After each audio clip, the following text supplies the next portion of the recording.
ready to learn something new. நாம் எல்லாருமே புதிதான ஒன்றை கற்றுக்கொள்வதற்கு ஆயத்தமாக இருக்கிறோம் என்று நான் எண்ணுகிறேன். And you don't require to be humble to say that. இதை சொல்லுவதற்கு ஒரு பெரிய தாழ்மை வேண்டும் என்று தேவையில்லை. Even the proudest person in the world will say, I don't know everything. உலகத்திலே மிகவும் பெருமையாக இருக்கிற மனுஷன் கூட எனக்கு எல்லாமே தெரியும் என்று சொல்ல மாட்டான். So when we say, Lord, I want more light on the scripture, that doesn't prove we are humble. ஆண்டவரே, உம்முடைய வேத வசனத்தின் வெளிச்சத்தை இன்னும் அதிகமாக எனக்கு தாரும் என்று நாம் ஜெபிக்கும் பொழுது அது நாம் தாழ்மையாக இருக்கிறோம் என்பதை நிரூபிக்காது. But the test of our humility is very often when we have to acknowledge that something we already believe is wrong. ஏற்கனவே நான் நம்பிக்கொண்டிருக்கிற ஒரு காரியம் தவறானது என்று ஒத்துக்கொள்வதற்கு தான் தாழ்மை வேண்டும். That is very difficult for all of us. நாம் எல்லாருக்குமே இது கடினமான காரியமாக இருக்கிறது. To say that something I have held very sacredly for 20 years could be wrong.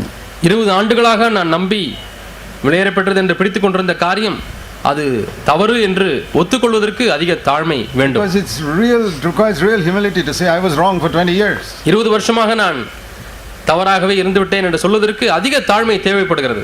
Now I'm not saying that we should say we should accept that we are wrong just because some man says it, not even me. ஒரு மனிதன் சொல்லுகிறபடினாலே அல்லது நான் சொல்லுகிறபடினாலே ஏதோ தவறு என்று நான் ஒத்துக்கொள்கிறேன் என்று நாம் சொல்வது அல்ல, சரியல்ல. But if we see something clearly in the word of God, we should not fight against it. ஆனால் தேவனுடைய வார்த்தையிலே ஒன்றை தெளிவாய் நாம் காணும் பட்சத்திலே அதற்கு விரோதமாக நாம் போராடக்கூடாது. I used to use another Bible before. இதற்கு முன்னதாக வேறொரு மொழிபெயர்ப்பு வேதாகமத்தை நான் பயன்படுத்தியிருந்தேன். Become a little old now. இப்பொழுது அந்த மொழிபெயர்ப்பு சற்று பழதாகிவிட்டது. But I found in that Bible that certain pages were a little dirty. ஆனால் அந்த வேத புத்தகத்திலே ஒரு சில பக்கங்கள் அழுக்காகி இருந்ததை நான் பார்த்தேன். And certain other pages were very clean. ஆனால் ஒரு சில பக்கங்கள் மிகவும் சுத்தமானதாக புது பக்கத்தை போலவே இருந்தது. So you're all clever people. What do you think that proved? இது எதை நிரூபிக்கிறது? நீங்கள் எல்லாம் புத்திசாலிகள், சொல்லுங்கள் பார்ப்போம். That I was reading certain chapters or certain books more than other books. ஒரு சில புத்தகங்களை மற்ற புத்தகங்களை காட்டிலும் அதிகமாக நான் வாசித்திருந்திருக்கிறேன் என்பதை தான் இது காட்டுகிறது. My thumb marks were there and after frequent use it became dirty certain pages. ஆகவே அடிக்கடி நான் அந்த பக்கத்தை பிரட்டி படித்தபடினாலே என்னுடைய கை அச்சுகள் எல்லாம் அதிலே பதிந்து அது அழுக்காக்கி விட்டது அந்த பக்கங்களை. It was many years later I discovered that.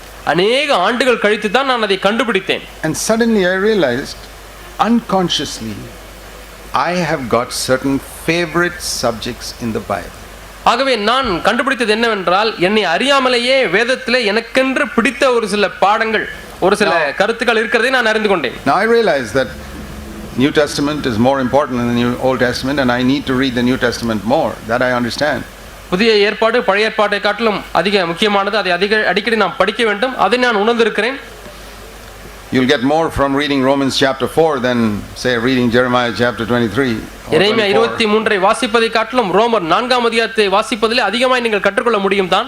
So but even in the New Testament I found there were certain parts of the New Testament I was reading more. ஆனால் புதிய ஏற்பாட்டு புத்தகங்களிலே கூட ஒரு சில பகுதிகளை நான் அதிகமாக வாசித்துக் கொண்டிருந்ததை கண்டுபிடித்தேன். Particularly Romans 6 and chapters like that. குறிப்பாக ரோமர் 6ஆம் அதிகாரம் 5ஆம் அதிகாரம் போன்ற பகுதிகள். So I found that was the reason my life was a little imbalanced. இதுதான் என்னுடைய வாழ்க்கை சமநிலை அற்றுப்போனதற்கு காரணமாக இருக்கிறது என்பதை நான் கண்டுபிடித்தேன். Like supposing you see some white marks on the face of your children, you take them to the doctor may say he's not eating enough vegetables. உங்களுடைய பிள்ளைகளுக்கு சில சமயத்தில் வெள்ளை தழும்புகள் போல காணப்படும், டாக்டர் இடத்துல கொண்டு போகிறீர்கள், உங்களுடைய பிள்ளைக்கு நிறைய காய்கறி கொடுங்கள், இது சரியாய் போய்விடும் என்று சொல்லுவார். Just like children would like to have chocolate and ice cream for breakfast, lunch and dinner every day. காலை ஆகாரம், மதிய ஆகாரம், இரவு ஆகாரம் 3 வேளைக்கும் சாக்லேட்டும் ஐஸ்கிரீமும் கொடுத்தாலே அதுவே பிள்ளைகளுக்கு போதும், வேற காய்கறி எல்லாம் வேண்டாம். But you don't give that because it's not good for them to eat that all the time. எப்பொழுதுமே அதே சாப்பிடுவது உடல் நலத்திற்கு கேடு விளைவிப்பதனாலே நீங்கள் அதை கொடுப்பதில்லை. அப்படி we need to have a balanced diet. நமக்கு ஒரு சமநிலைப்படுத்தப்பட்டதான ஒரு ஆரோக்கியமான ஒரு உணவு தேவை. One of the things that has concerned me in my own life and in our churches for many years now.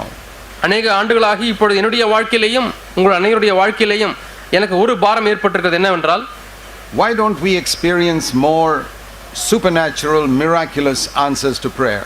நம்முடைய ஜெபத்திற்கு இயற்கைக்கு அப்பாற்பட்டதான அற்புதங்கள் நடக்கக்கூடியதான பதில்கள் ஏன் நாம் பெறக்கூடாது? Many of us are claiming to live holy lives.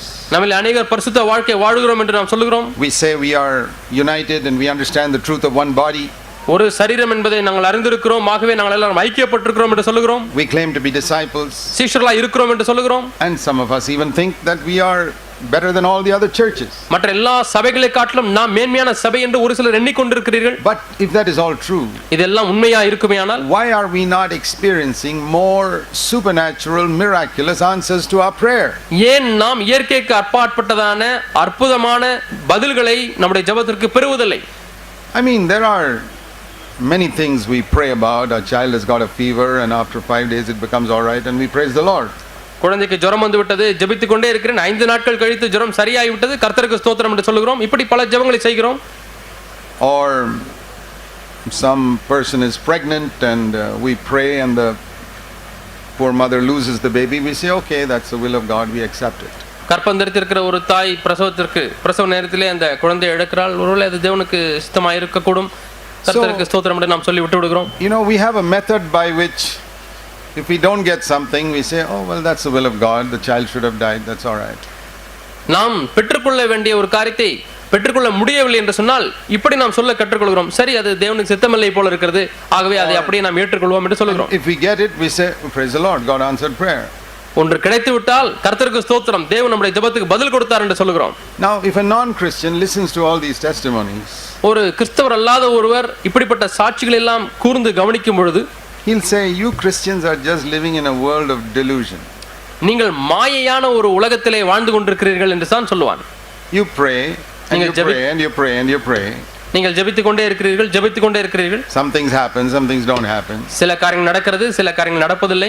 Just like for everybody else in the world. உலகத்திலே இருக்கிற மற்றவர்களுக்கும் அப்படித்தானே நடக்கிறது. There also fever goes away after 5 days. அவர்களுக்கும் 5 நாட்கள் கழித்து ஜுரத்துக்கு சுகம் கிடைக்கிறது. There also some children are die and some children are born normally. சில பிரசவத்திலே குழந்தைகள் சாதாரணமாக பிறக்கிறது, சில பிரசவத்திலே குழந்தைகள் மரித்து போய் விடுகிறது. He says there's no difference between you people and the rest of the world except that you say this is the will of God, this is not the will of God. இது தேவ சித்தம், இது தேவ சித்தம் இல்லை என்று சொல்வதை தவிர உலகத்தாருக்கும் உங்களுக்கும் வேறு வித்தியாசமே இல்லையே. I'm not saying that we have to convince all those non-Christians. நாம் அந்த கிறிஸ்தவர்கள் அல்லாத எல்லாரையும் போய் நாம் இதை உணர்த்தி வைக்க வேண்டும், அவர்களை புரிய வைக்க வேண்டும் என்று நான் சொல்லவில்லை. I don't want to live my life deceiving myself.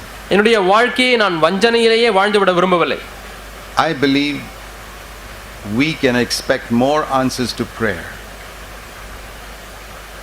ஜெபத்திற்கு அதிகமான பதில்களை நாம் எதிர்பார்க்க முடியும் என்று நான் கூறுகிறேன். And perhaps we don't have faith. If so, we must acknowledge it. ஒருவேளை நமக்கு விசுவாசம் இல்லை என்று எண்ணுகிறேன், அப்படியானால் அதையும் நாம் ஏற்றுக்கொள்ள வேண்டும், ஒத்துக்கொள்ள வேண்டும். Or perhaps we are praying on a wrong foundation. இல்லாவிடில் ஒருவேளை நாம் தவறான ஒரு அஸ்திபாரத்திலே இருந்து ஜெபித்துக் கொண்டிருக்கிறோம். So I want to spend these next 4 sessions today and tomorrow trying to lay a really good foundation. ஆகவே இன்றும் நாளையும் அடுத்த ஒரு 4 செஷன்களிலே நல்ல ஒரு அஸ்திபாரத்தை உங்களுக்கு நான் கொடுக்க முயற்சிக்கிறேன்.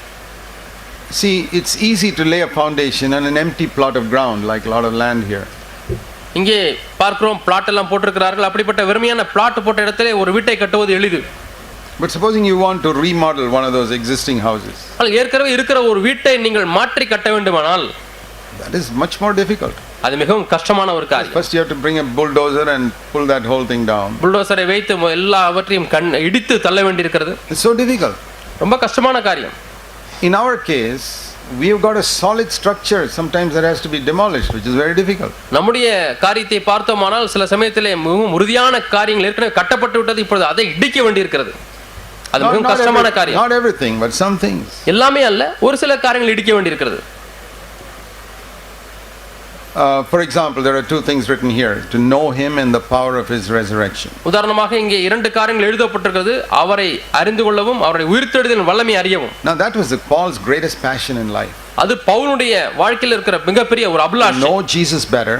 இயேசு கிறிஸ்துவை அதிகமாய் அறிய and வேண்டும். to know the power of his resurrection. அவருடைய உயிர்த்தெழுதலின் வல்லமையை அறிந்து கொள்ள வேண்டும். And he says one more thing in that verse, to know the fellowship of his sufferings. அவருடைய பாடுகளின் ஐக்கியத்தையும் அறிந்து கொள்ள வேண்டும் என்று அந்த வசனத்திலே சொல்கிறார். Those are the three most important things he seeks for towards the end of his life. அவர் தன்னுடைய வாழ்க்கையின் முடிவு கட்டத்திலே வந்தபொழுது இந்த மூன்று காரியங்களை அதிகமாய் தேடுகிறார். Okay, we get prepared for the third only as we know the first two. நாம் முதல் இரண்டு காரியங்களை அறிந்தால் தான் மூன்றாவது காரியத்தை நாம் அறிந்து கொள்ள முடியும். It's difficult to know the fellowship of his sufferings if we don't know the power of his resurrection. அவருடைய உயிர்த்தெழுதலின் வல்லமையை அறியாத பட்சத்திலே அவருடைய பாடுகளின் ஐக்கியத்தை அறிந்து கொள்வது கஷ்டம். So for the time being we can think about just these two things. ஆகவே இப்பொழுது கிடைத்திருக்கிற சமயத்தில் இந்த இரண்டு காரியங்களை மட்டும் நாம் எண்ணி பார்ப்போம். To know Jesus Christ. இயேசு கிறிஸ்துவை அறிவது. Now there are many ways in which we know people. நாம் ஜனங்களை பல விதங்களிலே அறிந்து கொள்கிறோம். Do you know who the Prime Minister of India is now? இப்பொழுது இந்தியாவினுடைய பிரதம மந்திரி யார் என்று உங்களுக்கு தெரியுமா? I think most of us may know. நம்மில் அநேகருக்கு தெரியும் என்று எண்ணுகிறேன். But do you know him personally? ஆனால் அவரை தனிப்பட்ட விதத்திலே உங்களுக்கு தெரியுமா? No. இல்லை. We can say you know about him but you don't know him. அவரை பற்றி எனக்கு தெரியும் ஆனால் அவரை தெரியாது என்று நாம் சொல்றோம். You may have read in the newspaper so many things about his life and you can describe all the facts of his life. அவருடைய வாழ்க்கை சரிதையை நீங்கள் செய்தித்தாளிலே வாசித்திருந்து அவரை பற்றியெல்லாம் நீங்கள் நன்றாக சொல்ல முடியும். But you don't know him personally. ஆனால் அவரை தனிப்பட்ட விதத்திலே நீங்கள் அறியவில்லை. Many people know about Jesus Christ like that. அநேகர் ஆண்டவராகிய இயேசு கிறிஸ்துவையும் இப்படித்தான் அறிந்திருக்கிறார்கள். He was born in Bethlehem and so many things about his life. This is what he did, this is what he did, just like you read in the newspaper about the Prime Minister's life. அவர் பெத்லெஹேமிலே பிறந்தார், அவர் வளர்ந்தார், அவர் இப்படி எல்லாம் செய்தார் என்று எப்படி நீங்கள் news பேப்பரிலே பிரதம மந்திரியை பற்றி அறிந்திருக்கிறீர்கள் அதே போல இயேசுவை பற்றி நீங்கள் அறிந்து ஒரு அறிவை வைத்திருக்க முடியும். If you read the New Testament read the papers carefully, you can say everything about the Prime Minister. நீங்கள் செய்தித்தாளை நீங்கள் ஜாக்கிரதையாய் வாசித்தால் கவனமாய் வாசித்தால் பிரதம மந்திரியை பற்றி எல்லா காரியங்களும் சொல்ல முடியும். And you read the Bible carefully, you can say everything about Jesus Christ. You can get 100% in a quiz. அதே போல நீங்கள் வேதத்தையும் நீங்கள் நன்றாக படித்திருப்பீர்கள் என்று சொன்னால் குவிஸ் புரோகிராமிலே 100 மார்க் வாங்குவீர்கள். இயேசுவை பற்றி நீங்கள் நன்றாக சொல்ல முடியும். The devil will get better marks than you. ஆனால் உங்களை காட்டிலும் பிசாசு அதிக மார்க்குகளை வாங்குவான். Because he knows everything. அவனுக்கு எல்லாமே தெரியும். He doesn't know Jesus, he knows about Jesus. அவன் இயேசுவை அறியவில்லை, ஆனால் இயேசுவை பற்றி அறிந்திருக்கிறான். That's not what this verse is saying. இந்த வசனம் அதை பற்றி அந்த அறிவை பற்றி சொல்லவில்லை. Jesus said in John 17 verse 3. யோவான் 17ஆம் அதிகாரம் 3ஆம் வசனத்தில் இயேசு சொன்னார், Eternal life, which is what we very often talk about, actually means, நித்திய ஜீவன் என்றால் உண்மையாலுமே அது என்ன பொருள் என்று இங்கே வாசிக்கிறோம். we talk about it a lot. நாம் நித்திய ஜீவனை குறித்து அதிகமாய் பேசுகிறோம். But really it means to know God and to know Jesus Christ personally. தேவனையும் அவருடைய குமாரனையும் அறிவதுதான் நித்திய ஜீவன். தனிப்பட்ட விதத்தில் அறிவது. If somebody were to ask you what is eternal life, உங்களை பார்த்து யாராவது நித்திய ஜீவன் என்றால் என்ன என்று கேட்கிறார்கள். you may say that means I'll live forever. நான் என்றென்றைக்கும் வாழ்ந்து கொண்டிருப்பது என்று சொல்லலாம். No. இல்லை இல்லை. Even people who go to hell live forever. நரகத்துக்கு போகிறவர்களும் என்றென்றைக்கும் வாழ்ந்து கொண்டுதான் இருக்க போகிறார்கள். But to know eternal life is to know Jesus Christ personally. நித்திய ஜீவன். See, that is not knowing about Jesus Christ but knowing him personally. இயேசு கிறிஸ்துவை பற்றி அறிந்து கொள்ளக்கூடிய ஒரு அறிவல்ல, ஆனால் அவரை தனிப்பட்ட விதத்திலே அறிந்து கொள்வதாகும். So the more you know Jesus personally, the more you have eternal life. ஆகவே எந்த அளவு அதிகமாக நீங்கள் இயேசுவை தனிப்பட்ட விதத்தில் அறிந்திருக்கிறீர்களோ அந்த அளவுக்கு அதிகமாக உங்களுக்கு நித்திய ஜீவன் இருக்கிறது. Now there's another level of knowing. அறிவதிலே இன்னொரு நிலைமை இருக்கிறது. See, you may know me, many of you know me better than you know the Prime Minister. பிரதம மந்திரி அறிந்திருப்பதை காட்டிலும் என்னை குறித்து உங்கள் அநேகருக்கு நன்றாக அறிந்திருப்பீர்கள். Some of you have known me for more than 20 years. உங்களிலே ஒரு சிலருக்கு 20 ஆண்டுகளுக்கு மேலாக என்னை அறிந்திருக்கிறீர்கள். And you know me very well. நன்றாக என்னை பற்றி அறிந்திருக்கிறீர்கள். But you still don't know me as well as say my wife knows me. ஆனாலும் என்னுடைய மனைவி என்னை அறிந்திருக்கிற பிரகாரமாக நீங்கள் இன்னும் அறியவில்லை. So that is another level of knowledge. ஆக இது இன்னொரு நிலையிலே உள்ளதான அறிவு. Many of us know each other very well for many years, but how much do we know each other? Only when we meet in a meeting or something like that. நம்மிலே அநேகர் நாம் ஒருவரை அறிந்திருக்கிறோம், சந்தித்து இருக்கிறோம். ஆனால் எந்த அளவுக்கு அறிந்திருக்கிறோம் என்றால் கூட்டங்களிலே வரும்போது சந்தித்து பேசுகிறோம், அவ்வளவுதான். We are not to know Jesus Christ like that. இதுபோல நாம் இயேசு கிறிஸ்துவை அறியக்கூடாது. If you know Jesus Christ like you know me, it's not good enough. நீ என்னை அறிந்திருக்கிறது போல இயேசு கிறிஸ்துவையும் அறிந்திருப்பீர்கள் என்று சொன்னால் அது போதுமானதல்ல. You must know Jesus Christ better than you know your husband or your wife. உங்களுடைய மனைவியையோ உங்களுடைய புருஷனையோ எந்த அளவுக்கு அறிந்திருக்கிறீர்களோ அதை காட்டிலும் மேன்மையாக நீங்கள் இயேசு கிறிஸ்துவை அறிந்திருக்க வேண்டும். தன்னிடத்தில் அன்பா இருக்கிற தாப்பனிடத்தில் எவ்வளவு வாஞ்சியாய் ஓடுகிறார்கள். Particularly if your father is very kind and loving, children will just run to such a father. குறிப்பாக அப்பா மிகவும் அன்புள்ளவராக இருந்தால் பிள்ளைகள் ஓடி போய் அவங்க அப்பாவை கட்டி பிடித்துக் கொள்ளும் when they're small. சின்ன பிள்ளைகளா இருக்கும் பொழுது. And that's how we should go to God. அப்படித்தான் நாமும் தேவனிடத்திலே போக வேண்டும். That's how I go to God even today. இன்றைக்கு நானும் அப்படித்தான் தேவனிடத்திலே போகிறேன். You know, when little children, they're afraid of something. சின்ன பிள்ளைகள் எதையாவது பார்த்து பயந்து விட்டால், Supposing a 2-3-year-old child is there walking by himself. 2-3 வயசு பையன் தானாக நடக்கிறான். Suddenly some big thunder bursts in the sky. திடீரென்று ஒரு பெரிய இடி இடிக்கிறது. He gets so scared. What does he do? He first immediately runs to his father or mother. அவன் உடனே பயந்து சத்தம் போட்டு அப்பாட்ட இல்லாட்டி அம்மாட்ட வேகமா ஓடி போயிடுவான். Clings to them. அம்மாவை கட்டி பிடிச்சுக்குவான். You know, that's what I do when something makes me afraid in this world. இந்த உலகத்துல ஏதாவது என்னை பயமுறுத்தினால் நான் அதைத்தான் செய்கிறேன். You say, are you like a little child? நீங்கள் சிறு பிள்ளைகளை போல இருக்கிறீர்களா? I'm trying to be even more like a little child because that's what Jesus said I must be like. நான் இன்னும் சிறு பிள்ளையை போல இருக்க வேண்டும் என்று விரும்புகிறேன். ஏனென்றால் அப்படித்தான் இருக்க வேண்டும் என்று இயேசுவும் சொன்னார். The more you become like a little child, எந்த அளவுக்கு அதிகமாக சிறு பிள்ளைகளை போல மாறுகிறீர்களோ, the more you will cling to your Father in heaven and the more you'll be free from all the fears in the world. அந்த அளவுக்கு அதிகமாக உங்களுடைய பரம பிதாவை தகப்பனை பற்றிக் கொள்வீர்கள். அந்த அளவுக்கு அதிகமாக பயங்களிலிருந்து விடுதலையாவீர்கள். So often when we have trouble, we run to a man.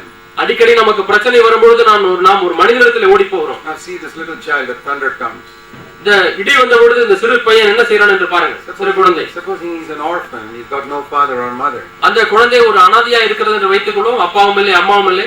Then where will he run? எங்கே ஓடுவான்? Many Christians are like that. They are orphans.